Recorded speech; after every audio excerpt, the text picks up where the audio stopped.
Hi, Jermaine. Hello. Oh, there's another two. Hello, David. Hello, Andrew. Hello. I've just written a note to message you tomorrow, David. Thank you. Yes, because you said, could I speak? To my group. Yeah.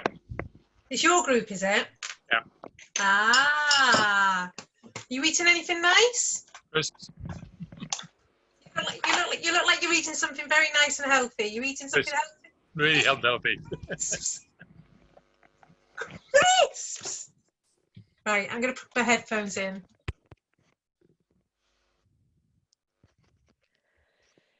Me and my neighbours. I might be bailing out from the police station later. If anybody wants to offer their help and assistance, please do. Me and my neighbours are going to fall out before the end of the day. Right, Marina's probably going to turn up like right at the last minute, isn't she? Bless her. And is this going to work now? Why won't it do that? Oh, hang on. I might get this into Facebook in a minute. Oh, we could be on Facebook in a minute. Only on my group though, so you're all right. Right. Live to the world. I know, well, knowing my luck, we could be live to the world because I'll probably press the flaming wrong button, wouldn't we? But everything on my computer's now frozen. News at 10.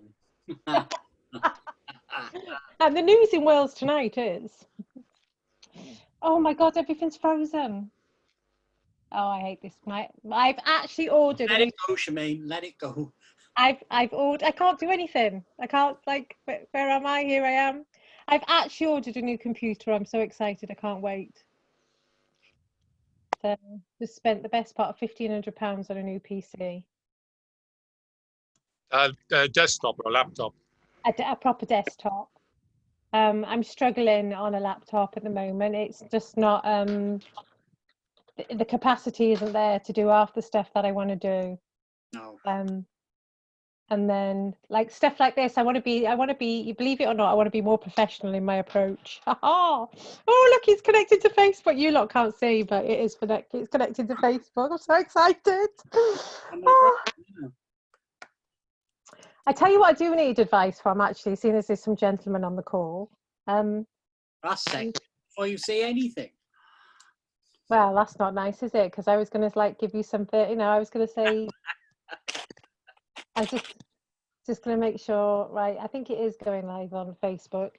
Time delay, isn't there? There is a slight time delay, isn't there? Right, I don't want to do that. I want to do that. Oh, I wish I should have done this earlier, shouldn't I? Right, so gentlemen, because I know you lot are all IT geeks. I bought a Dell PC, and I need a webcam for it. So, do you have any suggestions on what would be a good webcam for me to buy? No, because I'm working on getting my SLR to work on as a webcam. Right. Okay. My digital single lens reflex, the big camera. Working to get probably my Olympus. I've got a Canon as well, but getting one of those to work as a webcam because Brian, the magician. I can't even. Oh say. yeah, Brian. Brian the magician. Brian the magician. Yes, Brian. He does it with his Canon camera. He gets an amazing picture.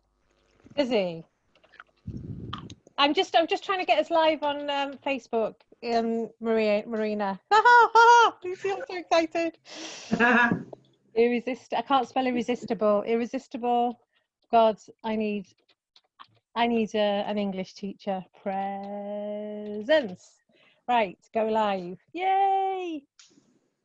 Sorry, I get so excited. Right, now how the hell do I get back to Zoom? Look! Hello! Sorry, so excited. I think we're actually going live in Facebook. That's what it says. It does say, yeah. I'm not. It's the little things. Well, I'm not as daft as I look. So, do you think? Sorry, going back to what I was going to say. Then, do you think Brian's a good person to speak to, then, David? How the hell do I get back to Zoom? Oh, sugar! Hang on a minute. I can hear myself feed. I can hear the feedback. Brian gets to know him, isn't it? from Facebook. I might have Brian Gunton. Sorry, Brian Gunton. Yeah, he might be, Shemaine. He seems to know what he's talking about. Does he? Yeah. Well, ironically, I'm about to do a video. I've signed up to do a video. Now I can't get back to Zoom. I can see David. I can't see anybody else. Exit, minimize. No, right. Oh, technology is definitely getting the better of me this evening. I'm about to do I can't make that bigger. Hide video. Exit, minimize. Ah, right. I'm not messing around with anything now. I'm about to do a video course with Becky Holmes. Because she was doing it for such a ridiculous price. I thought, oh my God, I can't. She's doing like a 12-week video course for like £295. I was like, oh my, I'm having a bit of that. Thank you very much. Anyway, less about me. It's all about Marina tonight. Yay! Even said the name right. Yay! You know call then? Yeah. Yeah. That just led me nicely into. Can we all say hello to Marina's mother? Because Marina's mother's going to watch the feedback. So 1, 2, 3. I want you all to say hello to Marina's mother. Hello. Hello, Marina's mother. I'm very proud to have your daughter with me this evening. So, most of you know each other. Thank you, Lisa, for joining us. I know Lisa's got to leave at 8 o'clock to put the kids to bed. Suzanne's joining us. There's a lovely lady called Susha. Oh, thank you. Thank you very much. Right, I'm going to start interviewing. So, we've got the lovely Marina Hauer with us tonight from Apricity Studio. Oh my God, I can't believe I said that right. I even put the banner up. Don't worry if you can't spell it, it's fine. I remember the days when you used to turn up to networking events dressed like that as well. So yes, I did. Yes, in your Wonder Woman outfit. And I remember the first time I ever saw you, I was like, what the bloody hell's that? You remembered. Marina probably saw the same thing, Shemaine.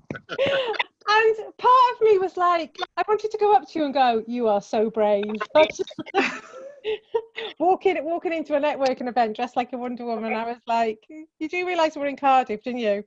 But yes, I was so impressed with the fact that you'd actually done something out of the box. I was actually speechless, because for half the people who are on the call, we've all networked in and around Cardiff, and we know how boring it is. It's very boring. It's very beige. Anyway, no networking people are on, are they? So it's like I can say that. So anyway, Marina, I've been reading all about you on your website. So you say on your website that you're just a little bit different. Would you like to tell us all about that? Well, in case you hadn't noticed, just for those, I was part of the NatWest Accelerator for a year. It's actually been a while now, but and every 6 months they do kind of little awards. And one of the ones that I won was most unusually dressed, for example. So that comes into it. I'm finding normal boring, and anywhere on a scale from boring all the way through an actual danger to society. Being interesting, being a little bit out there, being unique. I'm just attracted to those sort of people, and attracted to the sort of things that have a little bit of a flavour. Have you always been like that? Yeah, always have been. I basically grew up as a boy. Yeah. Kudos to my parents. They've always allowed me to kind of be what I wanted to be and who I wanted to be. And until my boobs came in, you couldn't tell that I was not a boy. It became obvious after a while, but I was very much a tomboy, and I enjoyed that side of things. And it's always, Mum basically used to say to me, "You're such a nonconformist." And I'm like, "Thank you." Yeah. That's kind of being different has always been part of my life, and it is one of those funny things where you're kind of trying to fit in. Mm-hmm. And I tried for a little bit. I was never one of the cool kids. It wasn't desperately important to me to fit in, so I wasn't making a huge amount of effort. But then equally, sort of through school, through uni, there was always you've got to find a specialism. You've got to find your box. You've got to get in a box. And I'm like, but I don't like any other boxes. They're all beige. Education has a horrible way of making us. Education and corporate jobs have a horrible way of trying to get us to fit into boxes where our gut is going. He's screaming. It's like, I don't want to be here. I don't belong. I want to be doing something else. And then we tend to get into, well, in school, I got into an incredible amount of trouble because I was always daydreaming out the window. I didn't want to be there. And then in my corporate job, I was always trying to change things. And it took me a long time to realize that corporate don't like things to change. They like it just the way it is. It's like middle of the lane. Let's just stay there. Yeah, don't stick your head out. Funny thing is, even though I was always different, I was never a rebellious teenager. And I was always very, very, very good at school because it's a small town where I come from. Both my parents are teachers. I would have not got away with being naughty, like, at all, not for a second. See, that leads me straight into my next question, because actually, you're not from South Wales, are you? So where are you I am not from from? South Wales, no. I blend well. I've been here since 2000. Here, being in the UK, since 2007, Yeah. I think. Just before the so crash. it's been a little while. Yes, Austrian, born and bred. From a very small town in the north, in that little corner where you've got the Czech Republic and Germany on one side, and us sort of in the south. And always wanted to leave, always wanted to see the big world. Mum's an English teacher. She kind of got me hooked on the language quite early. She was used to bring back first books, then it was VHS, and then DVDs came out, and DVDs were crazy because you could like watch them in original but have subtitles, which was nuts. Yeah, and then always wanted to do an exchange year. Wanted to do an exchange year. And at school, it was kind of, you're 17, you don't want to do it at 17 because then you probably can't do your A-levels the next year. A-level year, you can't really because the curriculum is different. And then I got into uni, and uni said, you can absolutely do an exchange year. And for some reason, that didn't come together. So by the time I'd graduated and I wanted to do a master's, I was like, so sod it, I'm just going to do this under my own steam. So I picked myself a uni and I applied, and the rest is history, as they say. I was only going to be here for a year, only for a master's. Just the 1 year. So you came over here to do your masters? Yeah. Because it says on your website that you've worked in, like, I've got to say all these now: Austria, France, the UK, Switzerland, and now you're in South Wales. So so what was it? What part of your career took you to all those different places then? So after I was at uni for a long time. I have more degrees than I can shake a sheet of stick at. You've gone back to uni to teach as well, haven't you? I have, yeah. Yeah, I do enjoy the intellectual environment. It's taken me a very long time to unlearn that sort of language, because it doesn't really fly on the internet, as you well know. Yeah, true. So I came out of uni with a PhD in architectural conservation. Wow. Which is one of those super specialist things where I was like, yay, the world is now waiting for me and they're going to give me a job and everything's going to be great. And that was just not happening. So I went to Salisbury to do an internship on the cathedral, unpaid. Wow. To just do stone restoration on the cathedral because I have a permanent workshop there. And they said, you can have all the work experience you like, but you can't have any money. So I needed some sort of part-time, very flexible income where I could basically choose the days of the week when the weather was okay to be on the scaffold. This was like early in the year 2014 as well. Yeah. And kind of work in the office, but not like on set days, I needed it to be flexible. And to cut a long story really, really short, on my first evening in Salisbury, bearing in mind that I'd never lived there before, was at uni in Portsmouth. I kind of just went, so what do I do? So I walked into Photo Club, and I got chatting with a lady whose husband is an entrepreneur, several companies all over the place, and he was looking for help. So within sort of 48 hours, I had a job. Within a couple of weeks, that job actually turned into more of a partnership, because he realized very quickly that we would be better off working together than me working for him. And I literally fell into self-employment through that. And with him, he did loads of work in Switzerland. He has a house in Switzerland. Oh, nice.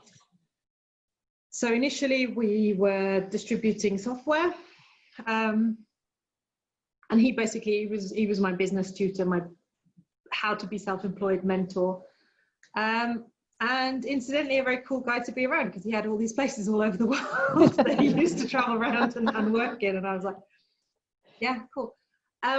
So we did a bit of software distribution to start with, and he folded that side of the business in the UK, got taken over by the Swiss owners. And then we embarked on basically procurement for whoever needed something unusual. And one of the unusual things that people decided they needed was, we knew somebody who had come over from China to set up a wood flooring distribution business in Southampton. But the factory in China needed French oak. They didn't speak any French. The French don't really like to sell to the Chinese because they basically think they're locusts.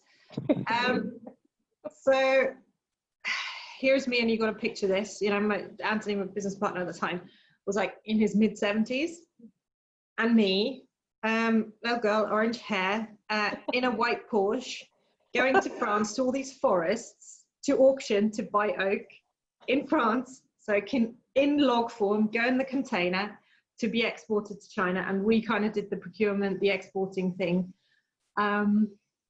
Yeah, we did that for a couple of years, and then so we did a bit of work in Switzerland. We did a load of work in France with those oak people. Yeah. Which was very, very, very different, but good fun. I'm trying to picture it in my head. You in a Porsche. Well, I can see you in a Porsche with your orange hair, but like buying French oak and then having it shipped to China. It was so surreal. And to be honest, to this day, I'm not sure how they took us seriously, because we basically just Googled sawmills and sort of the way it works is you don't own the forest. A lot of the forest is state owned. So at an auction, you buy a little parcel, but you don't buy the land. You buy the rights to the wood, to the trees for a season. So and it's all auction and bidding, and so it's a completely different world. And we didn't really know how it worked. We just knew we spoke French, and we had somebody who wanted to buy this stuff. And you know, Anthony was like, "We're going to go and find some." So we just basically rocked up there and said, "Do you have any?" And for them, we were such a different pair as well, so unusual. And you know, with this, people don't see this sort of thing in France in the forest. It just doesn't exist. And there's Anthony and the white Porsche, and yeah, we just, there was lots of wine involved, lots of cheese, lots of, the French do everything over food, which, you know, we were very comfortable with. And we gradually built relationships, and it was through those relationships that I think that we got to do anything there, because it was just, yeah. I think the key is definitely the relationships, isn't it? I think there's a Sky drama series. Maybe Sky Witness could sign up for or Sky Atlantic could sign up to some sort of well, what's that one on Sky? Is it called Succession or something, where the family are very rich and they own a media company? But yeah, anyway, I've gone off on a tangent. But so how do we get from French oak, orange hair, a Porsche, to a designer, to a graphic designer? Yeah, so my first degree that I did in Austria was a creative degree. I did interior design, but it was very, very close and run in parallel with the graphic design group. So there was a load of overlap. And I've always been a creative personality. I was fascinated by the architecture and the historic architecture side, and then couldn't find a job in that field at the time. And having got used to being self-employed, the one thing that was really, really easy to fall back into, because there's no overheads and you can just go and do it, and everybody knows what a flyer is, what a business card is, it is relatively easy to sell, was to do graphic design. I see. We eventually sort of in 2007, summer 2017, parted ways with Anthony. He kind of did his own, he had to do up his house, and the house doing up took a lot longer than I could hang around for, so I just went and did my own thing. And the design side was an obvious choice, it was an easy choice.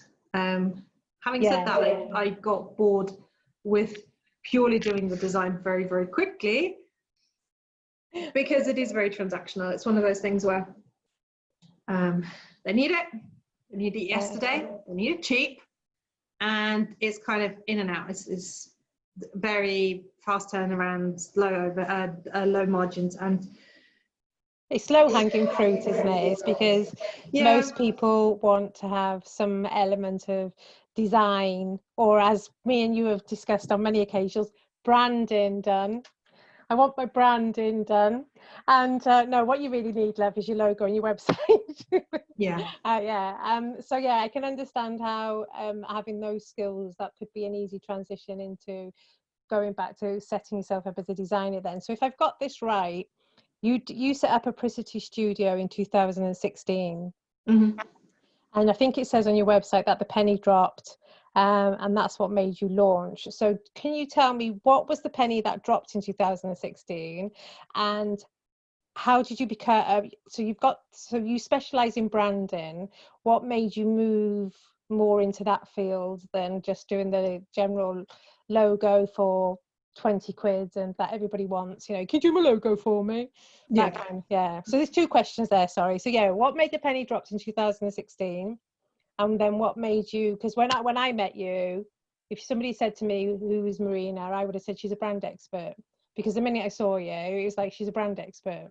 You're not to me, you're not a designer. No. I can name a couple of people off the top of my head who are graphic designers. So what happened with those two things then? So the one thing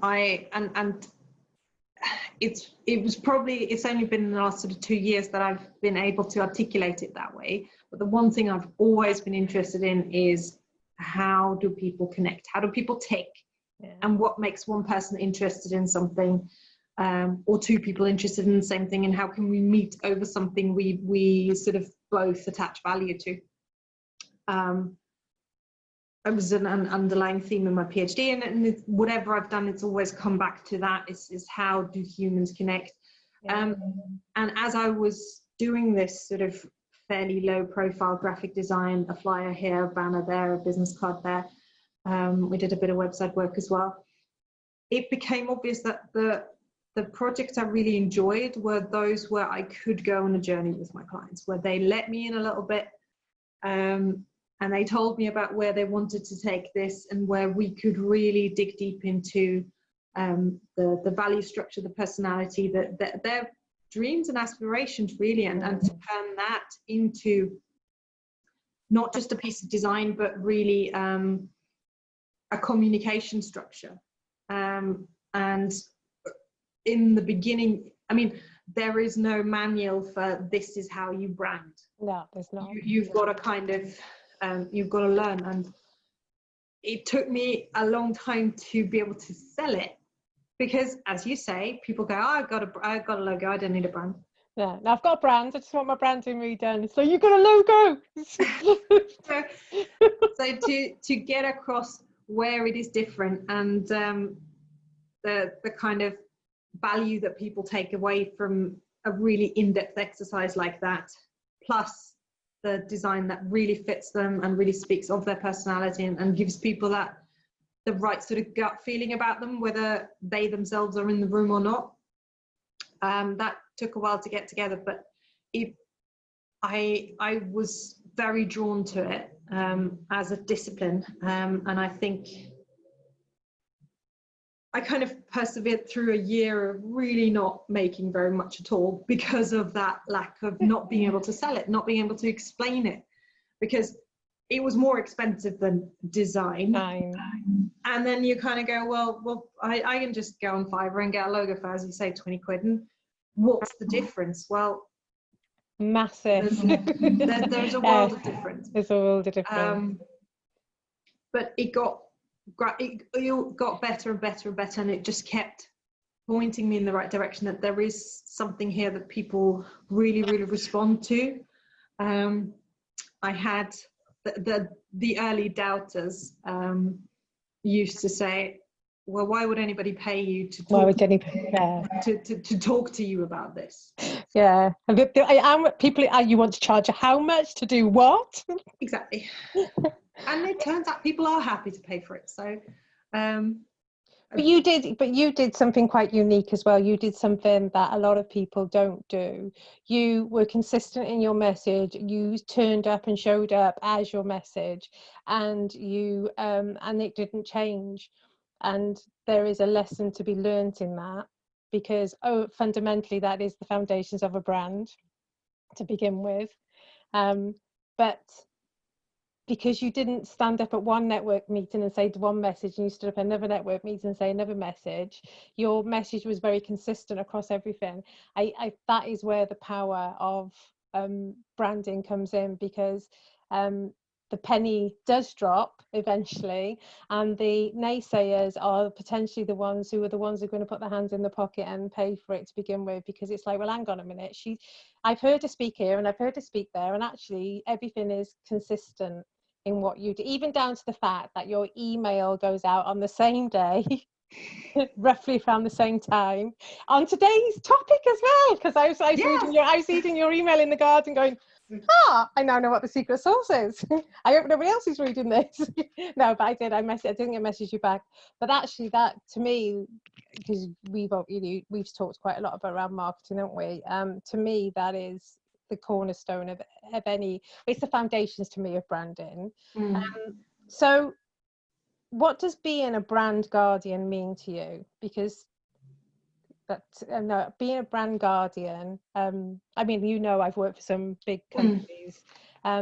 Those companies aren't anything without their brand. So I understand, that their brand is worth millions, and it could destroy their company overnight if something happened to their brand. So I understand how important a brand is once you've established it and stuff like that. But what does it mean to you to be a brand guardian? So I'm basically, I am the person that helps you position, the person that helps you find your voice, the person that can help you design something and put it all together and kind of release it to the world. But then there comes a point where this thing has to take on a life of its own. And I physically do not have the time to stay with all my clients through their launch, through their sort of initial finding their feet and trying to get into it. But what I'm always here for is as that bounce board to say, can I do this? Is this on brand? If they're not sure whether this is a strategically sound decision from a brand recognition, brand image point of view, then I'm always there to kind of remind them of what the initial vision was, and to say, this feels expansive. It's okay to experiment as long as you stay on these particular themes, on these particular topics. For all the rest of it, basically go and play. But if you set your brand up around a purpose, certain values, a certain way of doing things, then those are really your guiding principles that you don't want to change. I once worked with, I can't think who it is, but there's a lot of feedback, sorry. I can't think who it is, which agency it was now, because we were talking about 25 years ago, when we did a piece of work at Coca-Cola, and it was for the summer Euro football, and everything turned up in pink. Everything turned up in pink. We had 48 hours to redo everything, and the agency couldn't quite understand why I was ever so slightly a little bit upset. Yeah. I was like, it's not even it wasn't even a red. It was like a proper baby pink. Yeah. This merchandise was supposed to be going out to all the public houses, to all the restaurants, as like the launch of the Euro for whatever that was that year. And I at one point I had the agency director on the phone asking me what my problem was. I said, but basically I don't really have a problem, because we're not paying your bill. It's as simple as that. But yeah, they couldn't understand why I was a little bit upset that it was pink and not red. And then at that point my boss said to me, would I like to be involved in doing a brand guideline document that we gave to the agencies. So we did this we did this quite detailed document that we gave to the agencies, and they still got everything wrong. They still got the colour wrong, or the terms and conditions wrong, or the position, or the size or something. So I'm all for brand guardians. So brilliant. So where do you see Apricity Studios going in the next 5 years then? That is a very interesting question, because Apricity Studio is kind of doing a bit of a split at the moment. So I am personally really, really comfortable with this crazy image and kind of being the person that is out there. For me, that works really, really well, and it works for a select group of people. I wouldn't say it works for loads of people, but those that kind of get attracted by this, we can do really interesting projects together. And I want to keep that going. But because I have a heritage background, and there is actually, I think, a huge need for skills in terms of how do you get the word out? How do you market yourself? How do you brand yourself as an organization which they see themselves as institutions, not consumer, not businesses, not consumer organizations. They're still often very much doing things the way they did it 20 years ago, maybe 40 years ago. The information age has done a runner on them, and a lot of them are struggling to keep up and are struggling to be seen over this vast amount of just noise and stuff we find in the digital world today. So what I want to also specialize in, and I don't know at which point the shift will occur, but it probably will occur more towards the heritage specialism, say that when you're drunk, is to do very, very specialist brand consultation and brand development consulting for historically and culturally significant organizations in the future. So part of COVID-19 probably will help that propel that timeline a lot quicker for you, I think. There are lots of it has woken up a lot of people who've realized that you're nowhere today if you're not online, and you can't just pitch up online and put up your little sign and hope that people will come. It really, unfortunately, it used to work like that. I heard a really frightening. I didn't write the actual figure down today, but I heard the penny dropped for me today. I was listening to a webinar by a guy who's very big in Australia, and he does an incredible amount of online advertising, and he teaches people how to do online advertising. And he said he swears a lot, and I won't swear, but he said, you've got to get your shit together. He said, because what COVID-19 has taught the traditional marketing, like the news outlets and everybody who advertises on TV, is that that's dead. And actually most small businesses have got about 2 years really to nail their message and get it out, because those boys are coming after the digital world now, and they've got the money and the budgets to spend on it. So actually we need to be he said the advantage that we have as small businesses is that we can be creative a lot quicker and we can do things a lot faster. But I did think to myself, I thought, God, yeah, we've lived in this luxury really, where TV advertising has kind of left us alone, because the chair of the Chartered Management Institute, Gary Metcalf, put on Facebook on the weekend, I've just seen my first DFS advert for 3 months. And I actually nearly fell off my chair laughing in the garden, because I was just like, oh yeah, I haven't seen one of those adverts. But the big boys are going to start the big boys have woken up and realised that actually online is where they need to be. And I think that the timelines have got a lot smaller, and I think if you look at the heritage brands, I think a lot of them have realized that they've got to start doing things very differently to the way that they have done it previously, because they've got a heritage to protect. And you know, a lot of the stuff in the UK is built on our heritage. A lot of stuff in Wales is built on our heritage. You know, we're very, because you can see that the rugby, never mind any other day, but it's like, yay.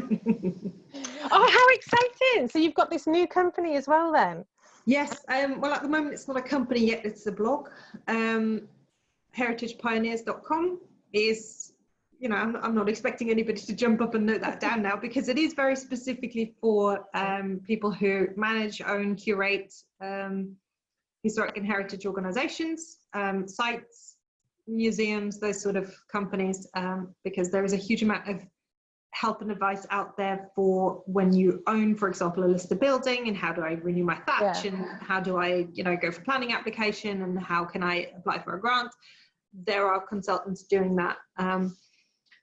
But I think what I'm particularly interested in, I think what we need to do more of, is storytelling, not just about the history side, but about the organization as a whole, and how membership, you know, how people benefit from membership, where that money goes. It's sort of the things that we've taken for granted. People no longer just give you money for nothing. You have to make them part of the bigger picture, and invite them into that story. And I think this is where, without spending a huge amount of money, they could have a significantly greater reach and a significantly better kind of relationship with their audience and their members, if only they kind of incorporate them into the story a bit more. That's a good point, actually, because story is so critical to any brand, because it's that connection, it's that history, it's how you know, I don't know why I'm talking about rugby, because I'm not even a sports person. Sorry, David, I'm not a sports person. But it's like, it's when you go to a rugby match or a football match, and you see the generations all standing next to each other, you know, it binds communities together, it connects people, it gives people a purpose. And I've definitely gone off on a tangent. Oh, how exciting. So how to stand out, the secret sauce. Would you like to explain all this to us then? Right. So I know the answer because I've read your book. Do you want?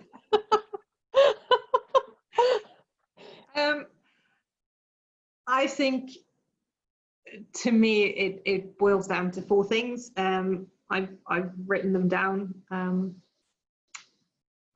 just gonna briefly say them now, and then I'll go into a little bit more detail of each one of them. And I think the principal one is, you have to give a shit. Yeah, you do. It is not enough, as I say, to come and to pitch your little tent and to put up a sign and say, open for business, please come. The online space doesn't work like that. The physical space still does a little bit, and the online space, if you can compete on Google, does to a degree, but really we're very much into the realms of micro niches now, and attracting sort of the weird people on the fringes, and making something for them that is really exciting, but only to them, and not to the vast majority. And you still be able to do a good amount of trade there for these, like, the weird people in the corner, which I totally relate to. I like, become weird people in the corner. Who would have thought that geeks would have been so fashionable 20 years ago? It's like, yeah, it is absolutely going that way, and it has been going that way for a while. So giving a shit is basically the basis for everything. We do, and I did this myself. You set up your business, you make your little logo, you build a website, and then you've got to be everywhere. I was on Facebook, I was on Twitter, I was on Instagram, I was blogging, and then still trying to get a newsletter out at the same time. I was doing it kind of monthly back then. It was a little bit shit, but you're trying to be everywhere, and suddenly you're not really anywhere in particular because you're spreading yourself so thin. It is work. Like, it's really boring to schedule that much content. And I'm somebody who loves to write, so it is just, I was spending hours just trying to fill these platforms with stuff, and then I no longer cared, and it wasn't, there wasn't any connection happening. I was there, I was shouting, I was trying to do, you know, visible things with my superhero outfit and what have you, and it was, I was being seen, but I wasn't connecting. And there's a huge difference, and to those who get my emails, and you will have read it in the morning, the analogy is, if you have your office in an office block and there is a receptionist, and every day throughout the year you walk past the receptionist and you smile at them and you wave at them, you're visible, but they don't know anything about you. No, and they're not going to ask you to come and kind of, you know, become a supplier for them. So in order to be any sort of visible, to make any sort of connection, you have to build relationships the same way as you would offline, and that is through listening, through having real conversations, through sharing enough about yourself, and that can be values, worldviews, opinion. It's just sometimes it's just having a second opinion to something, or just saying, or stopping people in their tracks and saying, I don't actually agree with that. Yeah. Yeah. It doesn't have to be pictures of your kids or pictures of your dog. That's not necessarily what it's about. I mean, some people are really, really comfortable in that space. Some people are very comfortable being vulnerable in front of a huge audience, which takes some time to learn. But it is that I have to care enough about being in that space and using that space as a place to make friends and make connections that mean something, rather than just me turning up every week, posting my stuff, and then disappearing. The fire and forget doesn't work. And so if you can't be bothered to be on more than one platform, don't be. Yeah, I agree with that. It is so much better to be present in one place and really present, and you know, and that doesn't mean spending hours and hours and hours. It's just choosing the sort of conversations you have, and choosing the topics you decide to weigh in on, in order to give people a picture of who you are and what you like to work with, and that, you know, your shit. Yeah. We're trying really, really hard, I think, in societies. We're so used to showing everybody our CV in order to build authority and to allow people to kind of see that we know what we're doing. Sometimes I think it's compare. That feedback's coming from me. Sometimes I think it's compare. I can't say the word now. We spend too much time thinking, well, everybody else is doing that, so I need to be on all these platforms and I need to be doing this thing. And then when you look at it, they're not each actually, the platform that they're on or what they're doing is not where they're people are hanging out to begin with either.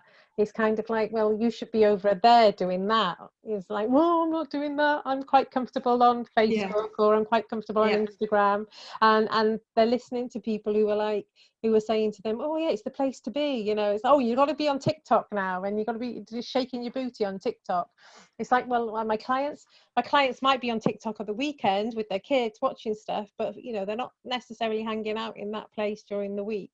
And if I'm posting all of my stuff on there, and I am giving a shit, and they're not seeing it because it's not even in the right place for them to see it in the first place. So that really, I totally agree with you on that one, definitely.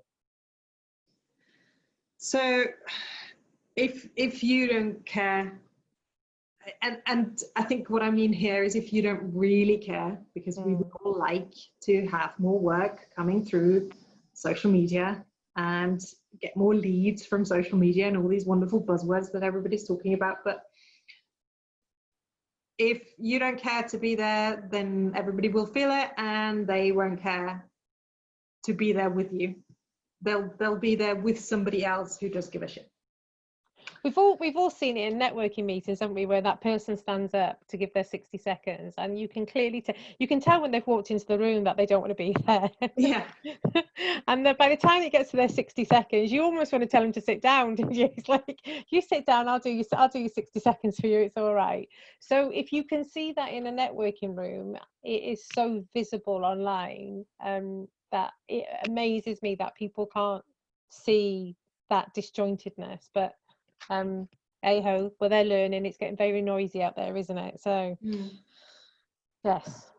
And that brings me to the second sort of ingredient in the secret sauce, if you like, and that is personality.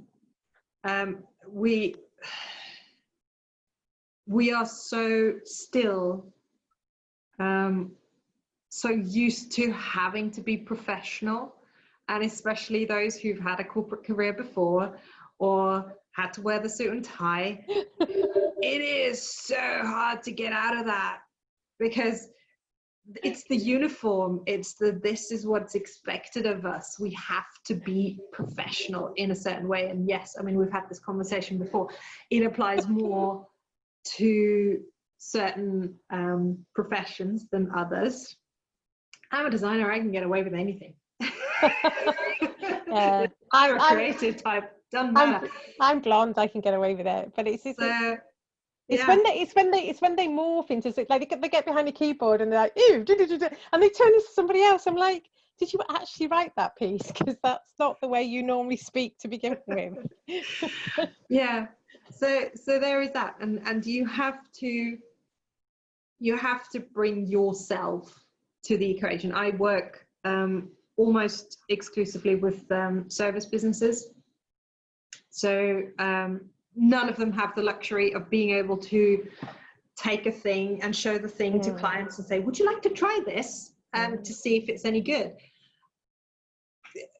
You can't try services. You have to pay for it and have the service in order to be able to tell whether it's for you or not. So the business owner's personality, the way they work, the sort of work ethics, the energy they bring to a conversation, what's important to them is really interesting for the client so that the client can make up their mind whether this is the right person I want to work with. Take coaches, for example. I put an article on LinkedIn today about how if you're a coach in this day and age, you know, there are thousands of coaches. They're literally popping up like mushrooms everywhere. And how do you then, if you're an independent coach and you're not working under an action coach or you know, one of those franchises, if you're an independent coach, how do you show people what you're about and why you are the right person for them? Or equally, why you're not the right person for someone else. So this is where the branding exercise comes in very heavily, and it's very, very useful because we do get the time to drill down into what is important to you, who are the sort of people that you resonate with most, what are the sort of problems that you most enjoy solving, and then within that space, how do you do that? and it might sound a bit woo-woo, but energy levels for me are really, really important. It's the kind of thing that we resonate with in another person. If we're kind of slightly calmer, more introvert, we will respond to a person who is like that more easily than somebody who is very, very extrovert and very, very outgoing. And those are such easy traits and personality types to bring across in language, in images, and in colors, that even to somebody who's not visually literate, if you put that together into a sort of a message package, they will look at it and they will get a gut feeling of whether that is right for me or not. So it attracts the right kind of people and deters the other kind of people that you might not be as comfortable working with. And that's a good place to be, because you're doing less onboarding with clients that then don't work out, and you're doing less qualifying, because it kind of pre-qualifies itself. But in order for people to make that decision, you have to show up as yourself, and you have to allow yourself to show up as yourself. Yeah, And there's no point me, like most of the people on this call know me, so I'll use me. There's no point me turning up in very calm colours, because normally when I walk into a room, I'm in the middle of disaster. Something else has gone wrong. It's just like, you know, I turn up like the Tasmanian devil. So my brand needs, you know, that needs to reflect that. And you did a really good piece in your blog the other week, where you showed 3 different you used images and words and colors, and it was very clear straight away what the personality of those people were. But I also find it interesting that you mention energy and you say woo woo, but actually for me, part of the sales process, especially in service, is based on energy. You are not going to nail the sale unless you understand the energy of the other person that's coming back from you, because you almost have to mirror back to them what they're looking for, or you're just going to lose it. But no, that piece you put out, I think I keep your blog post. I might, if with your permission, I might copy that and put it into the it is actually now the LinkedIn article, so I can Cool. send you the link to the article. It has now been published. Yeah, cool. Because Nice. when people watch this back, if they see the article, they make the connection. So yeah, that personality is huge. Brilliant, thank you. And that takes some getting used to. If you're used to wearing the suit and the tie, and to speak in the language that, you know, everybody in the office speaks, and then suddenly you're self-employed and you go, "Ooh, personal brand. What is this magic?" But others do it very, very naturally. I think we can all remember a time where we've interacted with something or a person and they've shown up in a certain way, and then we've received either something formal from them or we've interacted with them and it's just not matched. And 10 years ago people would have struggled to understand that as personality, but now, because people are so educated on this kind of stuff, that it's like, well, that's not the same, you know. It's a bit like me signing for you to do my brand, and then little Molly turning up. I'm like, I didn't want Molly, I wanted Marina. Marina's the person I wanted to deal with. I don't want to deal with, who are you? I'll be like, who are you? And I think people are getting so used to that, that actually, like you said in your first point, you don't have to do drastic things in your personality for it to show up. But you do have to be consistent in your approach. If you are, you know, if you're a calm person, then your communication and your posts and all of that has your online presence has to reflect that, doesn't it? Definitely. Yeah. Cool. Yes. Okay. So we've got saying it as it is. We've got giving a shit, and we've got personality. Cool. And the next thing then is, you know, speak as you would at home. Yeah. Just say it as it is, because again, this comes back to the having to be professional. We learn within our profession a certain language. We speak that language with other professionals to show that we know what's going on. Your client literally does not care. Could not care less. I spent 4 years of my life teaching myself academic English, came away with a PhD that fat, and then had to spend 3 years teaching myself that exact language, because people do not, in the business world, in, you know, on LinkedIn, in the online space, they do not turn up to read an essay. They do not turn up, for the most part, to read a technical piece. There are spaces for that, but just on a day-to-day basis, especially in the what I call the scrolling spaces, when you're not doing a blog, which is more sort of permanent, where people actually take the time to read it. But if you're in a scrolling space and you come across something and brain goes, what? You've lost it. You've lost it, because there is that initial, if I can't tell within half a second what this is about, it's gone past. And there isn't a hard and fast science to how you make people stop. Some do it with, you know, interesting pictures, some do it with huge headlines, some do it with, you know, being particularly loud, or having something that includes sex in the picture as a word, and then they go, I've made you stop now, so now you can read about this other thing that I'm talking about, which is kind of fun, but you can't do it permanently. You know, at some point people just kind of catch on. A headline, I find headlines are always good, or a question. Yeah. Because they call it disruption marketing.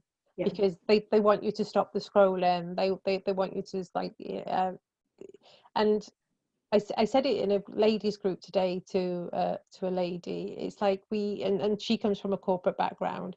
We try to be too clever with our words, because when you're in corporate, the more clever you are, and that you think that you're baffling the other side, and you can get away with that in corporate. But actually, if a 2 to a 5-year-old can understand what you're saying, you've pretty much nailed your marketing, because people haven't got the attention span. And they reckon that because of COVID-19 and so many people being online, they reckon our attention span's gone from 6 seconds to 2 seconds. So it's like, and actually we take in images more than we take in words. So they're now saying put your headline into your image rather than have it as a headline, because that's the thing that people will stand out first. And we are also... Trust is a big, especially on the marketing side, and you must have seen this. Trust is a big thing. So it's like we know when people are trying to fake news. They're trying to con us. You can see it, and there's certain, like, never use an acronym, isn't it? Like they say, don't open with an acronym. So say it as it is. For me, is it will stop you from scrolling, because that's what all everybody's doing all the time, isn't it? It's just that constant, they're looking for something that is going to go, oh yeah. And actually I was watching, not that you're allowed out in coffee shops anymore, because you're not, but maybe Mark Drayford will let us do that in a couple of weeks' time. But I was on the seafront the other day in Porthcawl, and it was really busy, and you can tell the people who are being disrupted, because you see their head jolt. You see that reaction, like they've read something which isn't like, I've just ate this for lunch, or, you know, my hair's gone grey again. They've actually seen something that's made, and if you sit and watch people, you can watch how they've interacted with something that's actually made them stop and look at it. I'm fascinated by people, so I love that one. Brilliant, thank you. And I think we're really looking for that connection. We are actively looking for something that deserves our attention, not necessarily demands our attention. And just very briefly on the point of, you know, trying to say it as simple as you can, we do have an inbred fear of, if we don't use the big words, then people won't take us seriously. But actually, if you look at the really, really highly successful people, they've got over that again. They have the ability to absolutely make their point in the simplest language possible, and they don't have the need for the pretend words, if you like. It's only those that aren't quite comfortable in their space who's still trying to, you know, make sure their purchase secure, that feel that they have to use the big words. So it's a difficult one, isn't it? Because if you have spent 20 years in corporate and then you come out and be self-employed, you've worked your way up through the Maslow hierarchy of needs. So you believe that you have to act a certain way. So therefore that's, it's all reprogramming again, isn't it? Because you do have to go back to basics, because I always say to clients, how do you respond to stuff? If I was to talk to you that way, how would you respond? Well, I wouldn't interact. And I'm like, well, why are you doing it then? It's like, Yeah. it's like, oh, and they're like, oh yeah, I'm for it that way. It's just like, just because you're not going to suddenly lose your PhD because you suddenly don't use an acronym and you say better rather than Superior. yeah. And they're like, oh yeah. So yeah, language is fascinating, because it has the language as the opportunity, as we know, because we've all watched so much news over the last 12 weeks. It has the opportunity to pull us closer together, or to polarize us completely. And even the simplest words that can polarize us. So that's an interesting one. I think it's very subtle in that as well, in that what we choose to say over something else, and the way we choose to say it, there's a whole science around, choice of words and what that reflects on what people really feel on a certain topic. So words are incredibly powerful, but it does start with just say what you mean. Don't mask, don't try and be clever. Clever doesn't connect because it requires the brain to think. And if there's too many steps between your clever message and what you actually want the client to do, client will lose, will lose you and scroll on. But the beautiful thing about what Seth calls permission marketing is if you are giving a shit and you are turning up regularly and you are somebody that people feel like they want to have that relationship, however distant with on social media, is that when they see you whiz past, they might actually go, ooh, and come back just to check that what you've just said, because they're used to you having something valuable to say for them. Very true. Yeah, no, it's true. And then it becomes less about being loud and being different. I'm no longer doing the superhero stuff.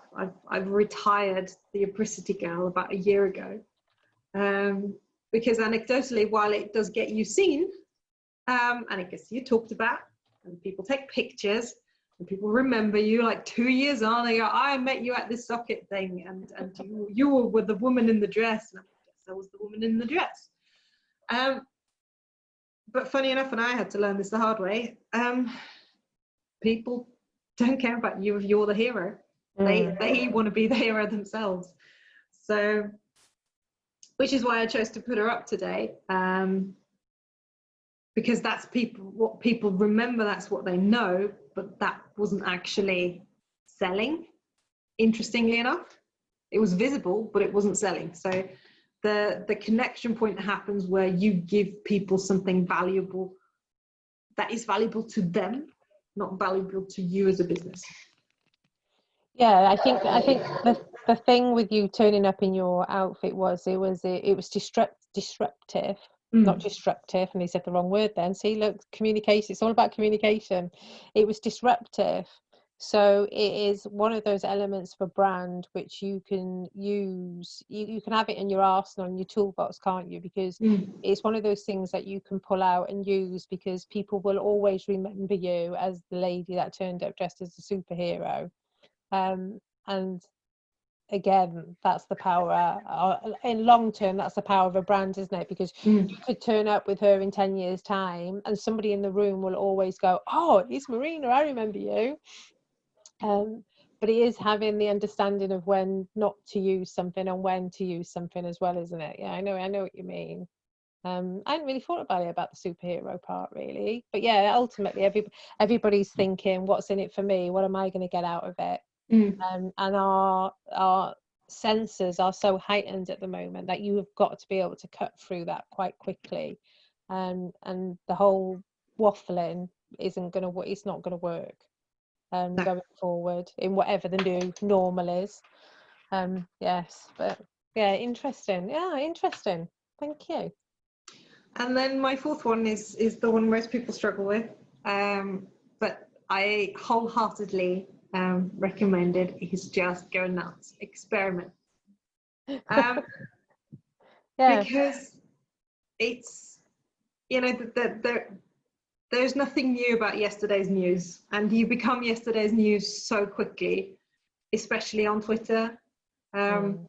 Yes, there are no secrets on the internet, and if you do something that's insensitive or offensive or, you know, very stupid, it will still be there in 10 years' time, and people will be able to dig it out whether or not you deleted it. So I'm not saying, you know, be rude, be insensitive, but outside of that, outside of being actively disrespectful or hurtful, the world is absolutely your oyster. There is nothing, I think, a small business can do within the confines of don't be a dick, that can hurt your brand image to such a degree that you will lose a significant amount of your image. I don't think so, because we are not playing on the huge global playing field that some of those big brands play on, and they have to walk, some of them, the big consumer brands have to walk a very tight line of appealing to a lot of people enough.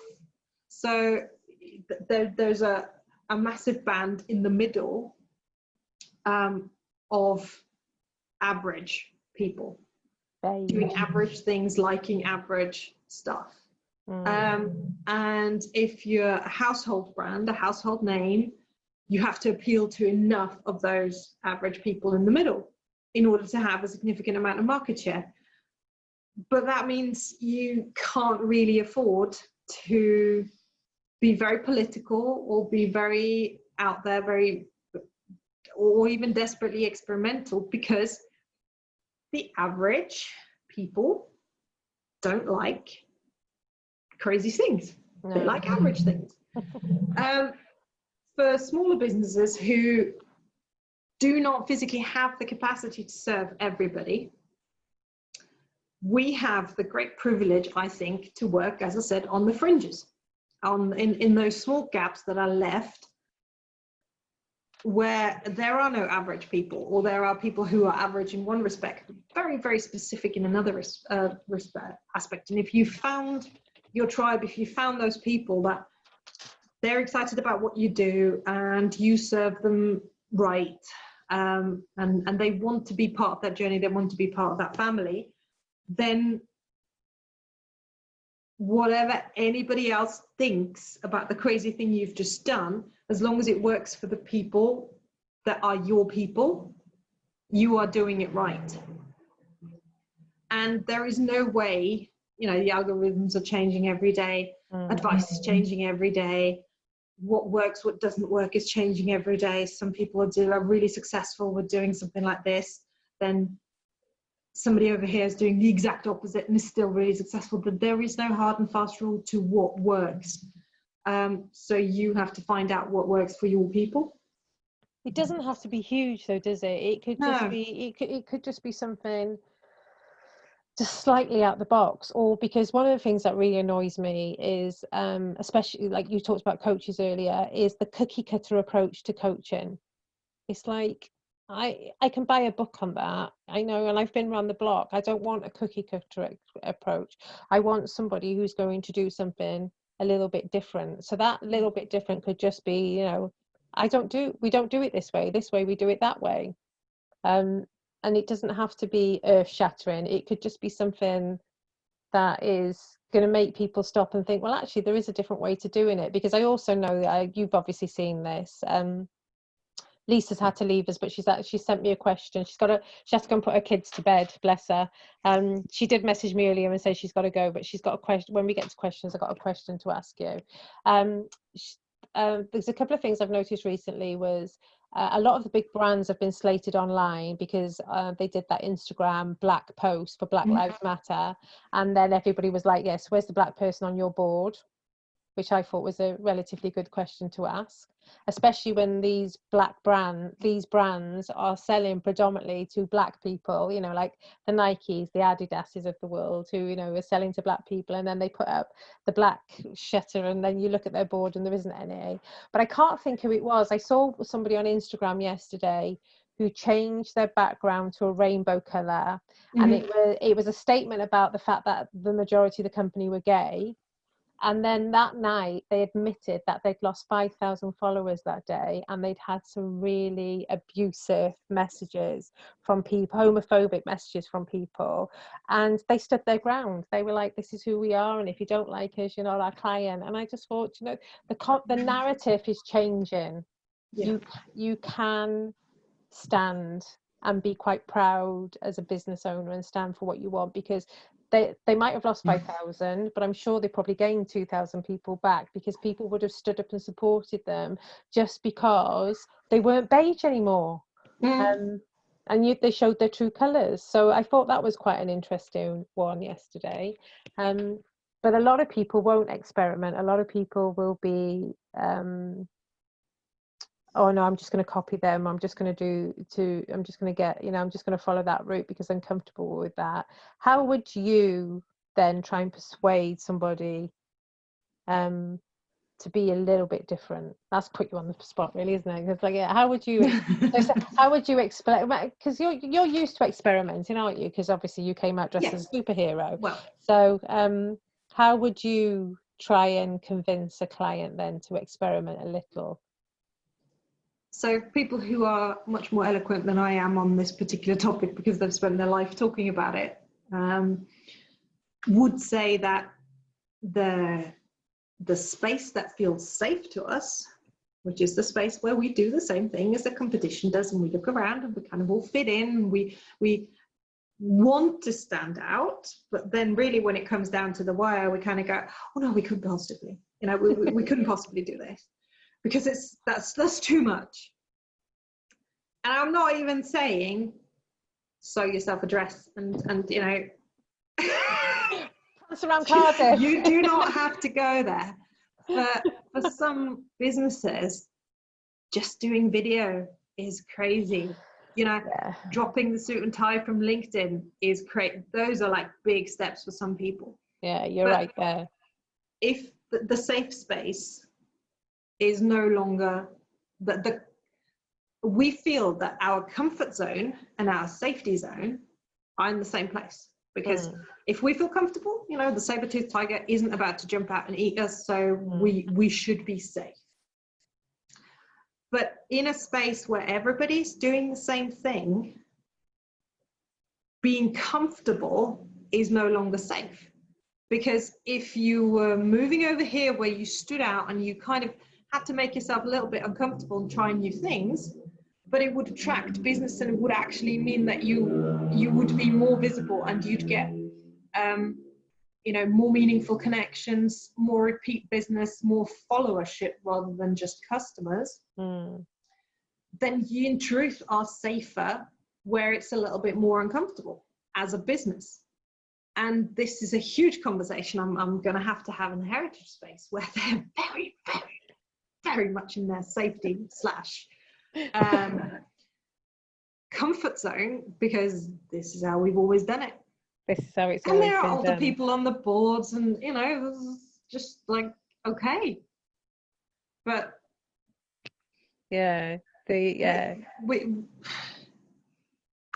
when I say experiment, it's not about starting to swear. It's not about, you know, dressing down for everything. It's not about you know, throwing the baby out with the bathwater. It's about looking at what is worth keeping, because it genuinely has value for the sort of relationships you're trying to build, and everything else is up for grabs. Everything else is fair game. Because as long as you have the vision of what you're trying to do and sort of a mission structure of this is how we're going to get there, you can always use that as a lens to look at what you're about to do, evaluate it against your mission to say, is this actually, does this have a chance of getting us there? if yes, it's worth trying. If it doesn't work, you drop it again after 2 weeks, and within a month, everybody will have forgotten. It's not like we're destroying reputations here. In a month? You mean a week? It's just like, Most likely. To be fair, if I'm brutally honest, 8 out of 10 people won't even notice that you've changed. No, they won't at all. No. So you can guarantee there'll be that one naysayer that will, but they're not your customer or your client in any case. no. Just let them crack on. Somebody said on a webinar today about how you should never go back if you've got a spelling mistake in Instagram. You should never go back and change it straight away. You should leave it, because if you go back in and edit it, it affects the algorithm on Instagram. It's got something to do with how you show up. And I know, because this person is massive into like making money on social media and stuff like that. And then he said, this is almost experiment, he said, own it. He said, because somebody will call you out on it. Somebody will say how bad your English is and you shouldn't be doing this and you shouldn't be a coach. And it struck a chord with me because my English is god awful. And I spent years apologizing for spelling mistakes and stuff like that, but actually it starts a conversation as well. And it starts the conversation going, because then you can go back and say, well, actually I'm dyslexic and I'm not very good at spelling, and actually video is my so even that could be an experiment part, isn't it? It's like, own your what's the word, own the things about you that are different. It's because like 20 years ago it wasn't fashionable to be a geek. Now everybody wants to be a geek, just like people are pretending to be gay because they're not gay. So it's just like, what is it that's going to make you a little bit different, a little bit awkward, or that's going to stand out a little bit then, isn't it? Yeah, so I'm not correcting any of my English ever again, so I'm gonna stay with that one. But I think it comes back to this whole, being real. We are fortunately moving into a time where showing people your tattoos no longer makes you unemployable. Where having dyslexia does not mean that you are incapable of doing a good job professionally. That having mental health issues no longer means that you are incapable of being professional.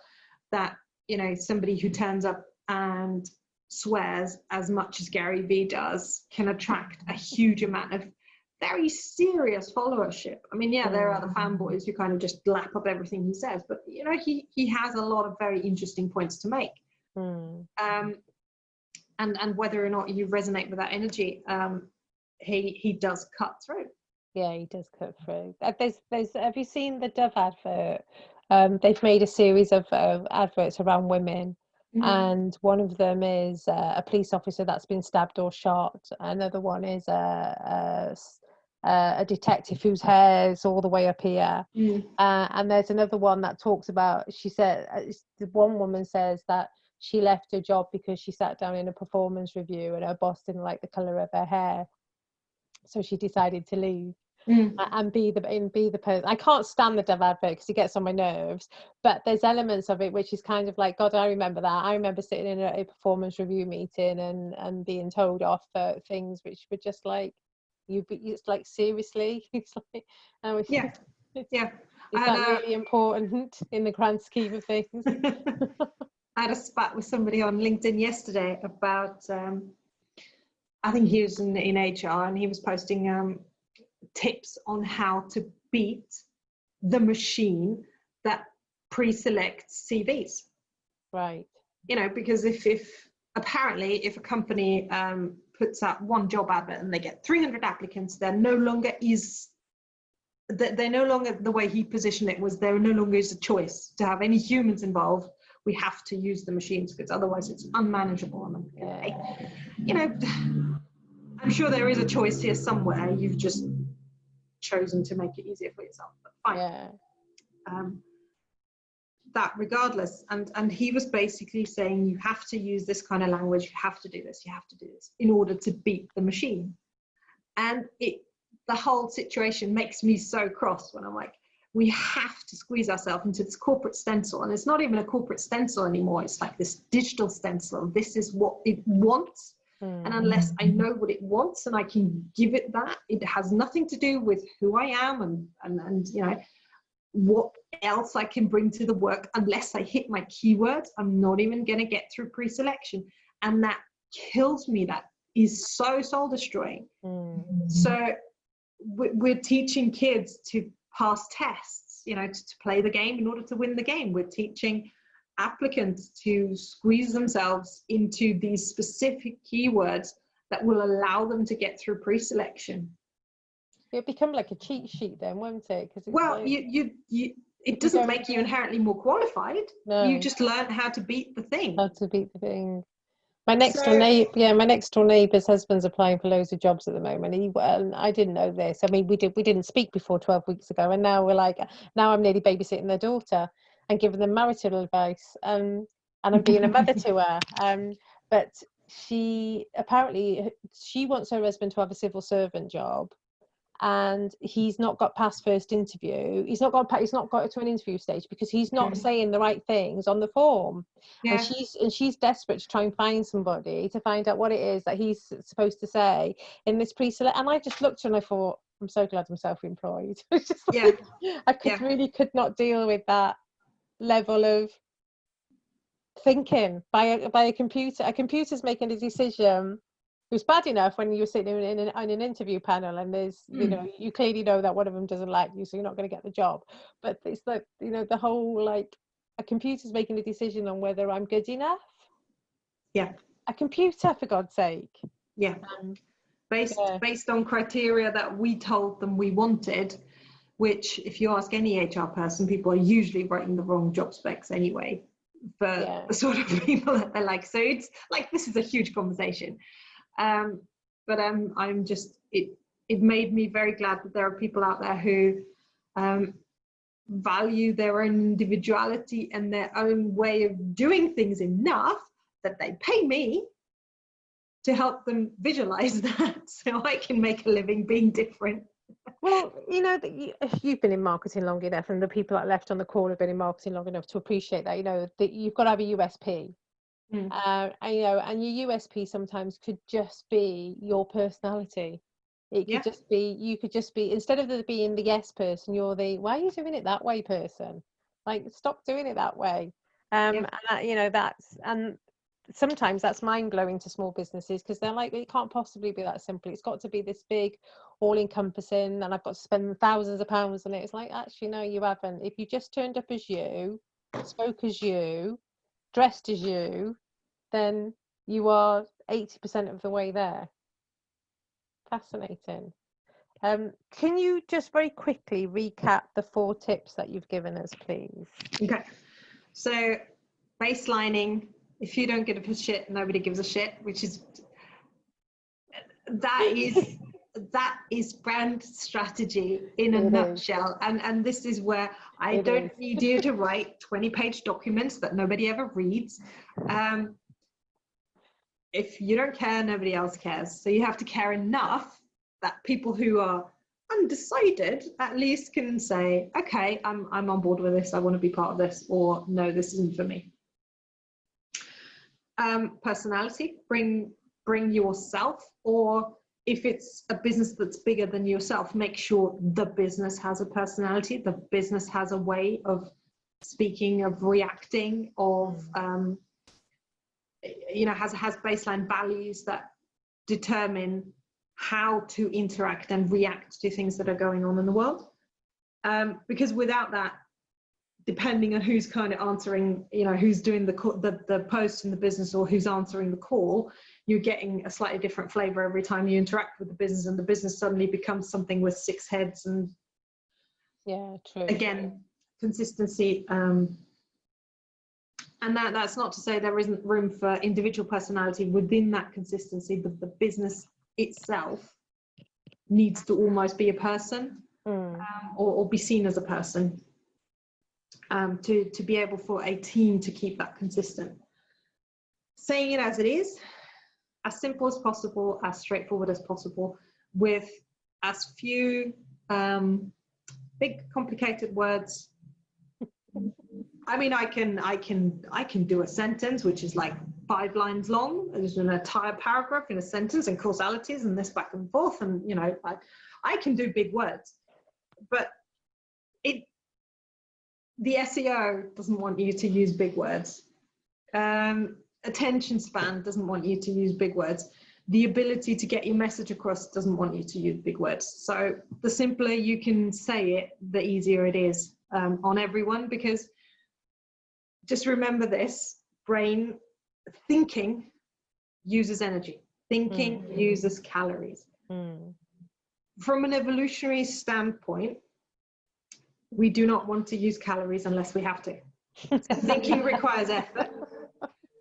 If I don't have to think and I can still get it, that's what I'll do. I need to save my energy for that saber-toothed tiger that's going to attack me. It's interesting how sentences have got shorter and shorter and shorter now. It's like we've gone from complex paragraphs to like 5-letter sentences. Yeah.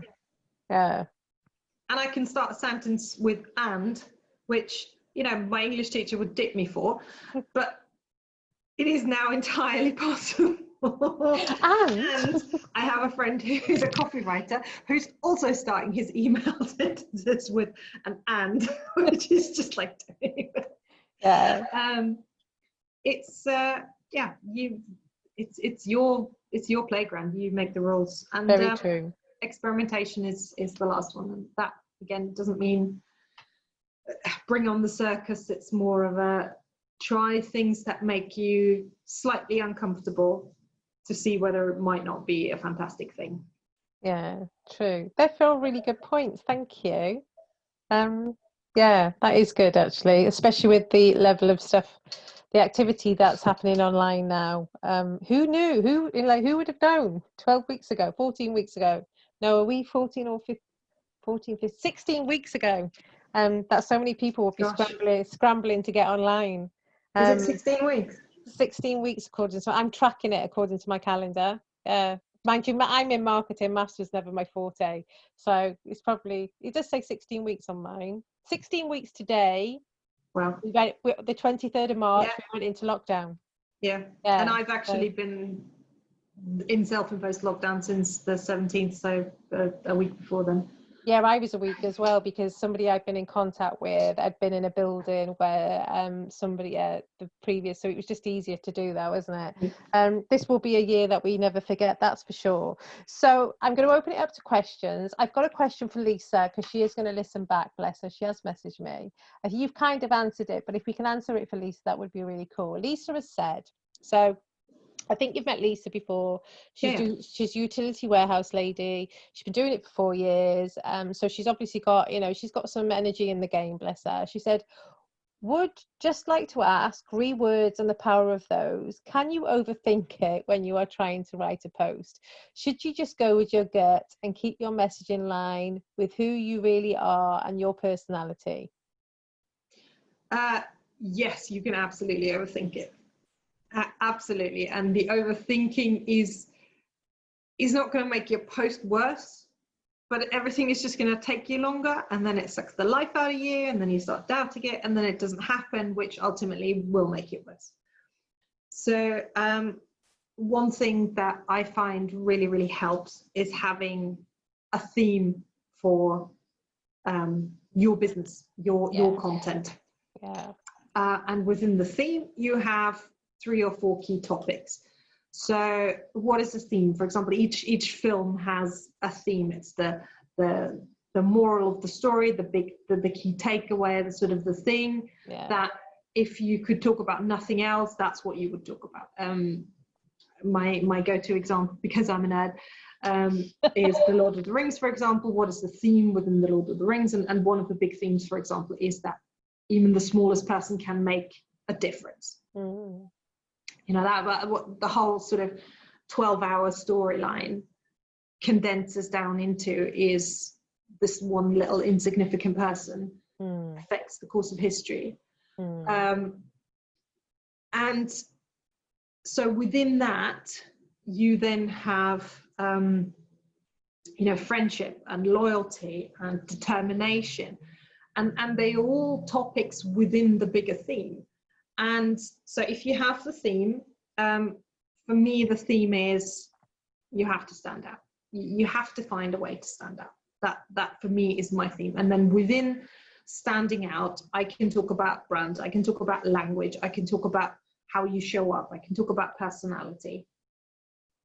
And if I have that structure, no matter what happened in terms of you know, society things, political things, developments in my industry, things that I've just talked about with my clients, thoughts for new programs I have, all those sort of things, I can look at whatever's happened against my theme and my sort of 4 topics, and there's always something I'll write about. There is never not something I can say, because if I relate what's just happened to one of those topics, I'm talking about something which is relevant for my audience and my business, so it's recognizable and on brand. And yet I still have a way of consistently putting something out and showing up. Yeah, and it's quite easy to do themes, isn't it, and link them all back. Yeah. I was really upset the other day when Ian Holmes died, because I really like him in Lord of the Rings. He's got a really good person. I didn't realise he was 80. I want to say 88. Yeah, it's yeah, I know, bless him. He had such a good career as well. But actually, Lisa's going to listen to this, so I will say this because I've said it to her before. Women tend to overthink to begin with. Oh yes. Yeah, so it's just so like if you hit on point number 4, Lisa, and just experiment. If you've listened to the rest of this, Marina's already said that actually 8 out of 10 people wouldn't have seen it to begin with. So you're not losing, you're not losing anything by trying, really, are you? You know. But no, that's a really good point. Thank you. Right, so if I unmute, oh no, I can't. So we've got Andrew and David are both left. Do you both of you, I've muted both of you because of the feedback, but do either of you have any questions for Marina? I have a question. I can't hear you. Go on. Now? Yes. Yeah. On LinkedIn especially, how important is it to get wider audience for your posts by putting links to people in the post?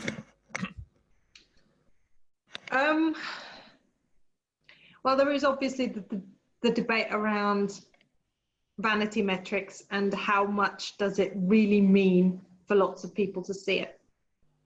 I think it can really help engagement if you tag people in it that are likely to respond.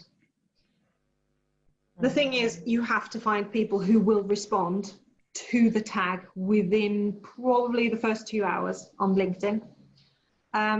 If they don't, and they stay silent and they choose not to engage with the post, it does then tend to backfire a bit, and it becomes a post that you were desperately trying to get people on and get people to see it, and people have chosen not to do it. Therefore, LinkedIn chooses that your content isn't relevant for those people, and it will probably choose not to show it to a wider audience. So just sort of rage tagging loads of people. Yeah, I wasn't thinking about rage tagging. Yeah, no. More about tagging with relevance. So saying something, like giving a quote. Yeah. Like one of mine last week was, one of Pat Slattery's favorite quotes. So Pat Slattery's favorite quote is, if your values match your goals, you get your passion. And it is. It's what he thinks about all the time. So it was not and it was in relation to values, I think. So it wasn't a rage. Yeah. Tag. But there are people actually in context with the whole post. Yeah. There are people, and you will have seen them, who write like 2 lines and then there's like a whole paragraph of tags. Just to get like loads of people to see it, and that doesn't really work. In terms of, yes, it may get you engagement for that one post, but what does that mean in the bigger picture? I think tags and link backs are really, really good ways of making sure that the people you want to see the post don't accidentally miss it, especially if you feel like they have something to contribute to it. Yes. A good way of getting them to interact is to actually physically ask them a question, or ask them a question not necessarily in the post itself but in a comment,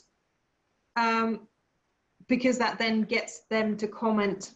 Their own followers will see your post on the basis that they have commented. Yes. You get more engagement through comments than you get through people sharing your post. Again, this is very LinkedIn specific.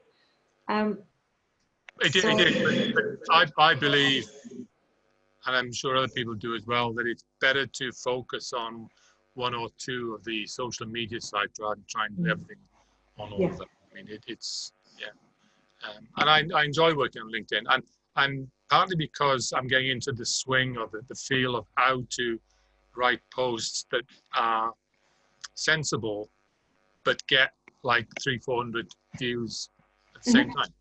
So they're not stupid posts. They're actually quite sensible, relevant posts, and yeah, it's weird. The whole algorithm is weird. I don't know if you ever look at SSI. There was a big dip in SSI last week on a lot of people's scores, rates. The SSI rates from everyone went down 8 to 10 points last week. Big thing. Yeah. Conversation going on LinkedIn about it. Yeah. You've got to be so careful with algorithms though, because at any minute there was a big change with Google, probably around about 2007, I think. 2006, it was either 2006, 7 or 8, just before the crash. And they literally wiped out about 50 million websites overnight, because they just went into the back end and changed the way that they do stuff. And people, I think Maria said it on the other week when we interviewed her, it's better to have organic relationships with people than it is to try and build a false following, because the algorithm are picking up on that and they'll just destroy it completely. I think that hits the nail on the head, and to keep up with all the changes that each of the platforms is imposing on every single day, and what that means for the sort of, you playing the game is a full-time job. I cannot be bothered. In all honesty, I cannot be bothered. I know, for example, that comments are more valuable than likes, and they're definitely more valuable than shares. But do I go back and count the views of who's seen it and what? Not necessarily, because I go, okay, ooh, this one's had 1,500 views. You can look at it and go, okay, what sort of topics, what sort of themes, what post style gets people to have conversations, and those are things to learn and take forward and kind of play with a bit further. But you can drive yourself crazy over the metrics and other things. You send one email to 50 people and you get 2 clients out of it, and yet you're over here and you've got 2,000 people viewing your post and you get absolute nothing out of it. So views and conversion doesn't necessarily correlate in that, not on social media in that sense anyway. They kind of do a little bit when you get into social media advertising and pay-per-click and percentages of how many people have viewed the landing page through to conversion, and then we're into the 1 to 2% of conversion online in general, but that's a completely different game. In messaging and LinkedIn is a bit different as well. The other comment, it's not really a question, but do you agree then that your property, let's say your email list, is a much better property to have than your LinkedIn connection list? Long term, yes, purely because it's yours. It's the same with your website. As if you hitch your business and the reach of your business to a platform that doesn't belong to you, which has the power to change the algorithm on you and change the way they do things on you without even giving you notice, having a proprietary contact list like your email database or like a blog things that people come to you for rather than they go somewhere else where they just happen to meet you, is a more valuable resource in terms of the beauty with blogs and emails is that these people, if you've got the right list, not one that's just been created off the back of business cards at you know, the Cardiff Welsh Business Show or something like that, but if you've got a list that's engaging, they've put their hand up to listen to you, they've put their hand up to, they want to have stuff from you, so you know, you're more than 50% of the way there. And then the key is to make sure that you're doing something consistent at a consistent time with them, because you have to train them to watch your stuff. It all starts to fall apart when people aren't sending emails, and I'm really, I get all my clients do email marketing, and I do very little email marketing, but the ones that do win the game are the ones who consistently put out stuff at a consistent time, and they are potentially challenging the conversation that is happening already. And I find that Marina's emails tend to do that 90% of the time. Is that her personality? She will take something which is, so she'll take something like email marketing and she'll talk about it, but she won't just like be beige about it. She'll challenge your thinking around it, and that is one of the reasons I look, you know, she's trained me to realize that it comes in on a Tuesday morning, and there's been one or two, before she says it, because I know she will, there's been one or two times where it hasn't come in on a Tuesday morning, but there's been an apology, and you know, it's come like the following day, and there's been a reasonable explanation, and we almost want to message back and go, oh, are you all right, love? Okay. Yeah, sometimes life happens and you cannot be bothered to write that thing like at 9 o'clock at night. Yeah, you don't, you know, a lot of people, a lot of clients will just stop. Oh, I didn't send one out this week, so I won't send one out next week, and then that 1 week turns into 3 weeks. But going back to your original question, David, your email list and your blog, these people have said to you, they've walked up to you, it's pull marketing, they've walked up to you and they've said, I want to have some form of relationship with you, so they are expecting to hear from you. LinkedIn connections, it's a bit like everybody being at an exhibition and then handing their business cards out, because it's a bit, how you connect with somebody on LinkedIn is very different than how you connect with somebody on Facebook, to how you connect to somebody on Instagram, and how you connect to somebody on Twitter. And you just never know when they don't announce algorithm changes. They don't tell us. It tends to be a conversation the following day, like, oh shit, what happened to my post? Like yesterday I was in front of 1,000 people, today only my mother's read it. You know, because they just don't tell us that it's going to happen, and they've got so much control over that that intelligence that you can't preempt or pre-guess what they're going to do. You know, so most people, I would say, if you can get your contacts off social media onto an email list, that to me is, you've got a license to print money then, because they have really put their hand up to say, I want to engage with you, I want to talk to you, I want to follow you, what is it that you're going to sell to me? And then that's the next thing. People don't sell stuff on through their email, and you know, it's not about sending. Every single email has to be a sale, but there has to be, what is it that you're selling me? What is it, you know, what do you want me to put my hand up for? Yes, I'm in. I'm there. What do you want me to buy? How do I sign? Where's the purchase order? Yeah. One last question or comment. How there is a view that actually using LinkedIn messaging gets more attention than using emails, because I know what you're saying, Shemaine, but I know personally I have emailed or got emails from a couple of sites where I've asked for information. I just don't have time to look at it. Because I have tons of emails I don't want to read, and I just flick through and delete them to just look for one of the important ones. Whereas my LinkedIn messages, I look at every single one.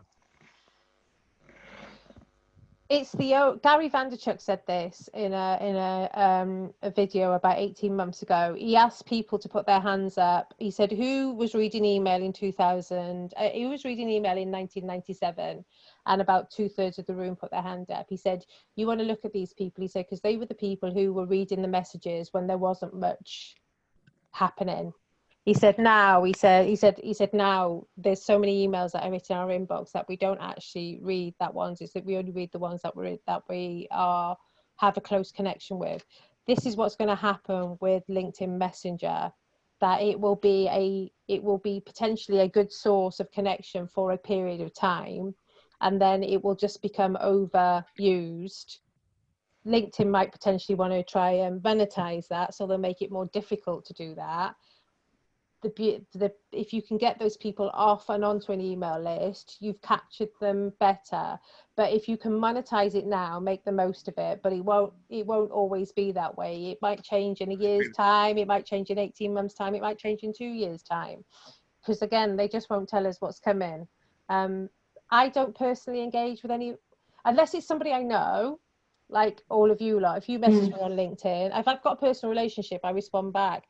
But I am so sick of being sold to on LinkedIn. Yeah, that's a big issue.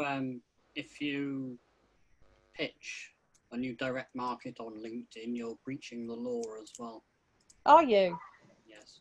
Yeah. Electronic messaging, so it comes under the Privacy and Electronic Communication Regulation. If you pitch on LinkedIn without being able to demonstrate any other kind of relationship, not just being connected is not a relationship, you're foul of the law. So I can report to people who are constantly messaging me asking me to buy their shit. Yeah. Right. Yes, Cool. you can. All right. It's not only is it really bad business practice, not only is it really offensive, it's actually illegal. Yeah. It certainly should be, because it's like first reaction, ooh, connection request, yes.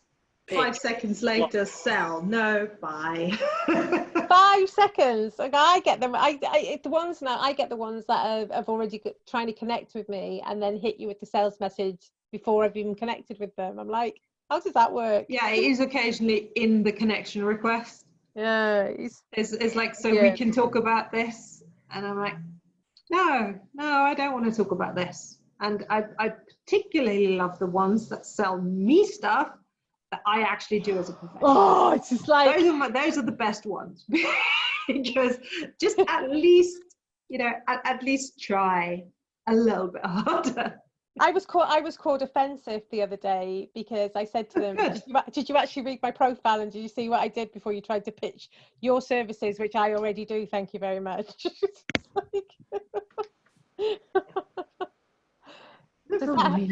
Does that help, David, or not?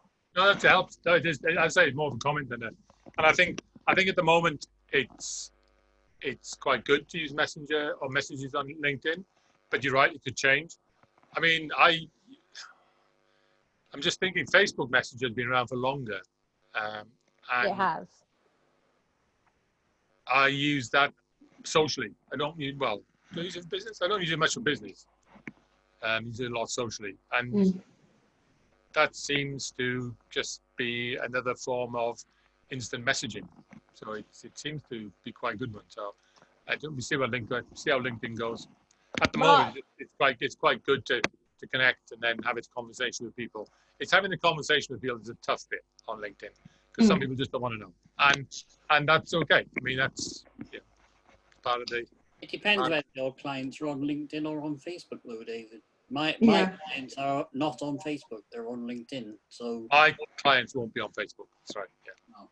So, never say that, David, because I can guarantee that I could probably find you 4 clients on Facebook.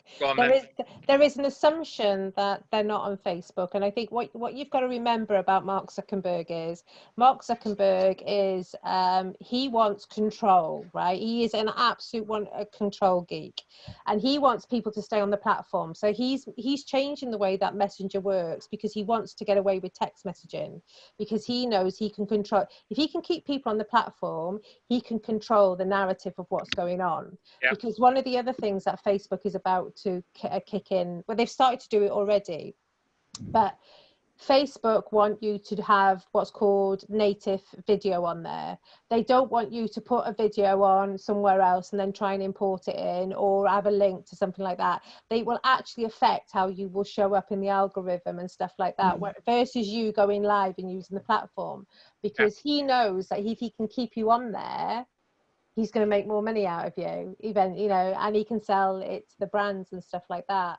And actually, you know, a lot of people, it'd be interesting to see the statistics in 18 months' time, because TikTok is the new social media platform. And I didn't go near it for a while, and then I got quite hooked with it. I haven't posted anything on there yet, but I can see how people are going to use TikTok as a light relief, and even I can see how my clients are going to be on TikTok. And if I get my head around it and I do the right strategy, I know that I can probably connect quicker with my clients on TikTok than I probably can on Facebook. Because we're all, and then another platform will evolve and people will move on to that, but I would never say that my clients are not on any platform, because most people are on 7 platforms at any one time. We just don't tell everybody else that we are doing that. Especially in a professional environment. It's like, oh yeah, I spend all my day on LinkedIn. I do not. I have to physically sit down at my computer and make myself open up LinkedIn, because I hate this. But then I know most of my clients are on there at the moment. So yeah, but that's the key. I think that's the key for me. The key is, yes, of course, are my clients there? But my big thing is, can I be bothered with it? Because if I don't enjoy being there, if the type of content that does well on there isn't the sort of thing I enjoy creating, if the level of conversation I need to have in order to get myself anywhere, and even if it gives me 1 million sales, I won't bother, because there are just places that I enjoy being because they suit me. It's like a wise woman said about an hour and a half ago, you got to give a shit, Marina. Yes. Because it doesn't, you can see it in posts. I can read my post back on LinkedIn and I can see how painful it sounds. And one of the things that really blew me away on LinkedIn a couple of weeks ago, it was Mental Health Awareness Week. I got more interaction on the mental health post that I put up than anything I've ever. I was trending for 2 days on a mental health post, which was just like on LinkedIn. Yeah. Because I started the week off about writing an honest post about the fact I suffer from CPTSD, and then I put a video up by the World Health Organization, and something else happened, and I was literally trending. But like the connections I've had off the back of that has been unbelievable, because I think it's what Marina said earlier about people want to see what you stand for. And what you're actually saying, you know, they want you to have the challenging conversations. In my head, though, I'm struggling to like, where do I take that? Because how do I fit that into my overall my overall story arc? I think I just need to build it into my personality. If you're going to work with me, then I've got mental health issues.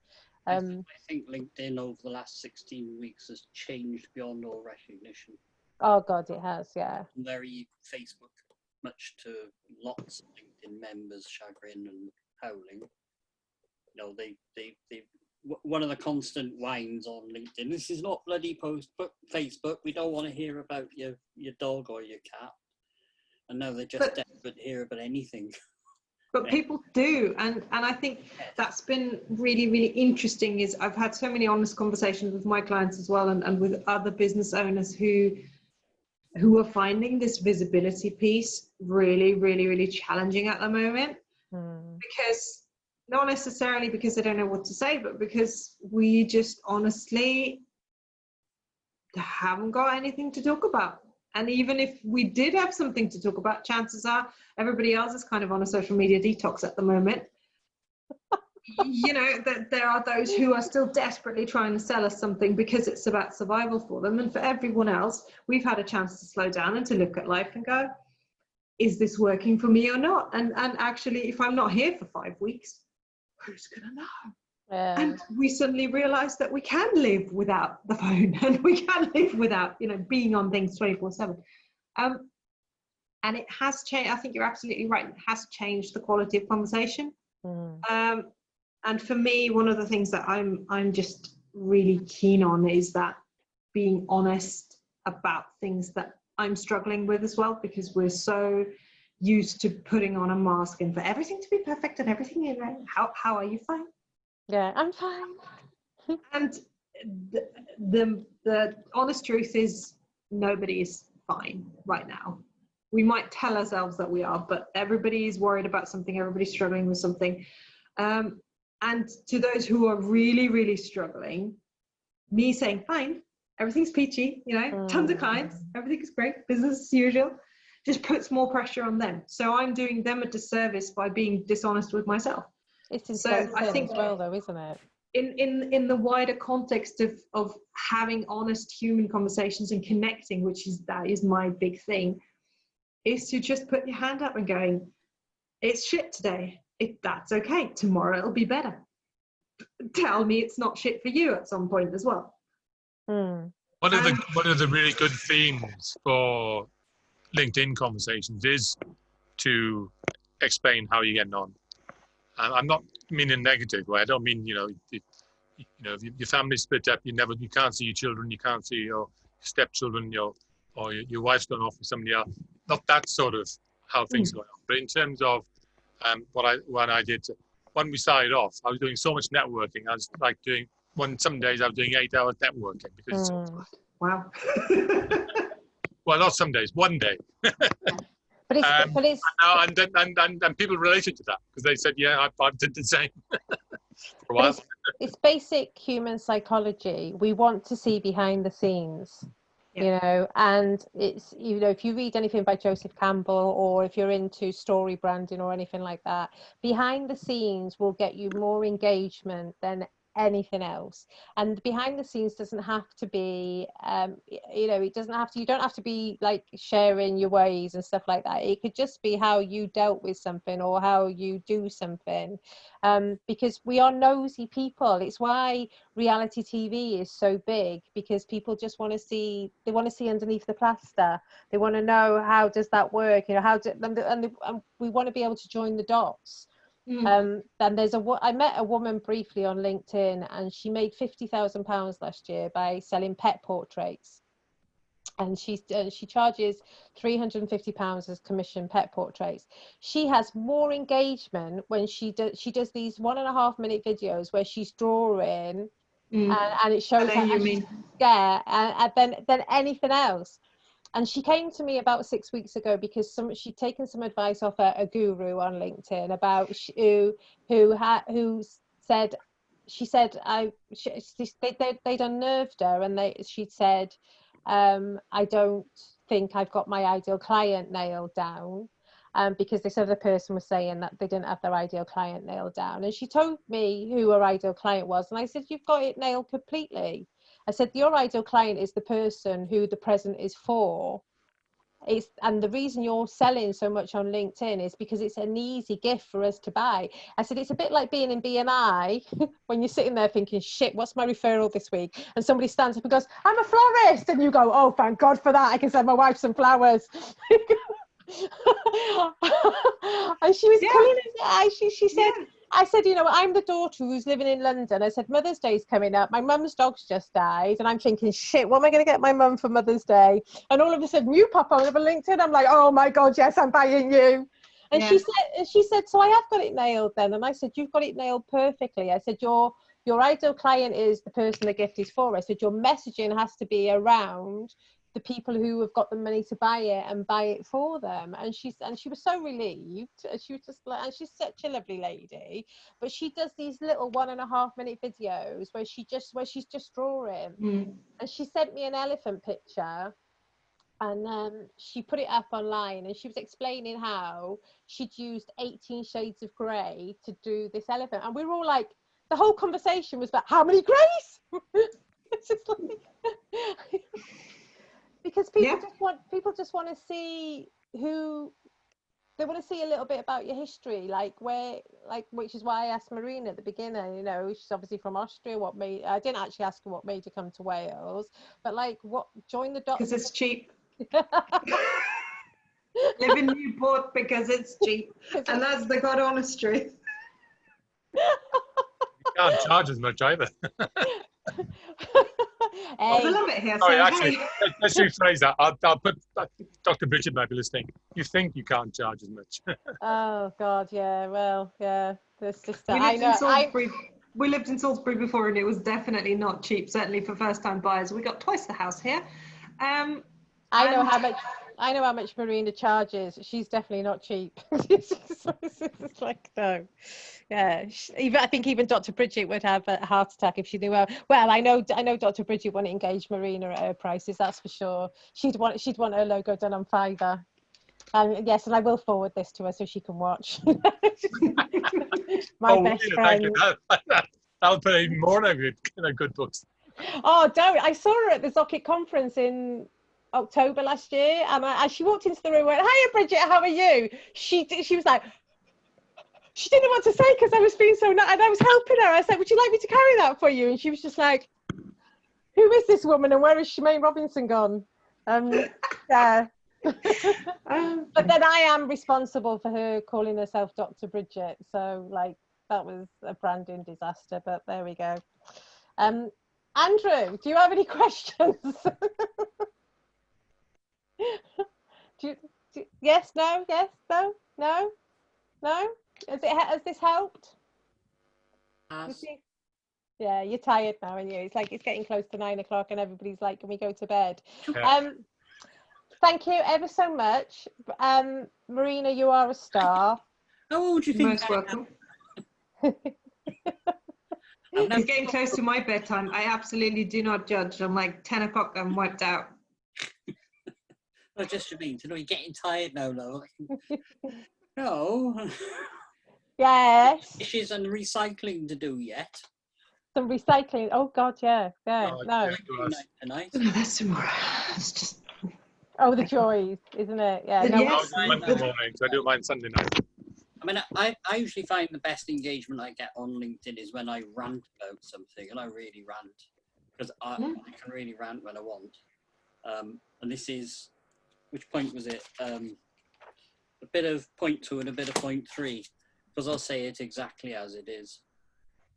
You know. And, yeah, but you're not ranting though. You are just pointing out the fact that somebody has said something illegal. And they have no idea what they're talking about, and you're just pointing out to them that they haven't got a clue what they're talking about. Well, I could just shut up. Please don't. Oh, exactly. You know, it gets my goat when you got these so-called GDPR consultants who've paid their 50 quid their certificate. No, Expensive. no, you mean the ones that went on the course to be accredited? Oh yeah, you know. They got certified. There's yeah. no such thing.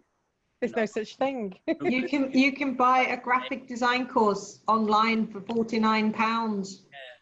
Well, that much? Wow. £49. Expensive. And actually, they're free currently because of people needing to retrain themselves in COVID-19. I'm like, yeah. So I mean, all industries suffer from this, but when they sort of, so I just stand there, and type away. Spouting rubbish that then people then rely on. Yeah. The people that rely on it are then breaking the law. I will say something. And they say, well, so what? So what? I say, well, yeah, I hope you've got deep pockets.